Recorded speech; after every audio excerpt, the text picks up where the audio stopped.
யார் ஒருவர் பிறருடைய மானத்தை பாதுகாத்து அவருடைய குறையை மறைப்பாரோ அல்லாஹ் அவருடைய குறையை மறைப்பான். ஏன்? ஒரு முஃமினுடைய மானம், ஒரு முஃமினுடைய கண்ணியம் இந்த உலகத்தில் இருக்கக்கூடிய அனைத்தை விடவும் பெரியது.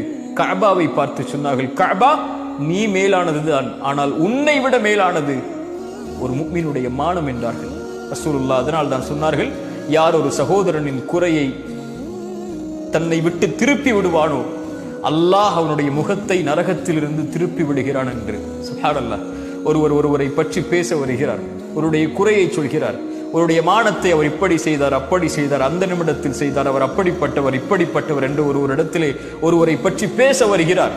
அப்போது அவர் அதை தடுத்து கொண்டால், எனக்கு இது தேவையற்ற செயல், அடியானுக்கும் அல்லாவிற்கும் உள்ள தொடர்பது, அவன் பாவம் செய்தால் அவன் மறைப்பான், அவன் மன்னிப்பான், அவன் மறைத்திருக்கிறான், நீ வெளிப்படுத்த வருகிறாய், என்னை விட்டு விலகிவிடு என்று அவரை தடுத்து கொண்டால் அல்லாஹ் என்ன செய்வான்? அல்லாஹ் நரகத்திலிருந்து இவருடைய முகத்தை அல்லாஹ் தடுத்துக் கொள்வான் என்று அல்லாஹ்வுடைய தூதர் ஸல்லல்லாஹு அலைஹி வஸல்லம் சொன்னார்.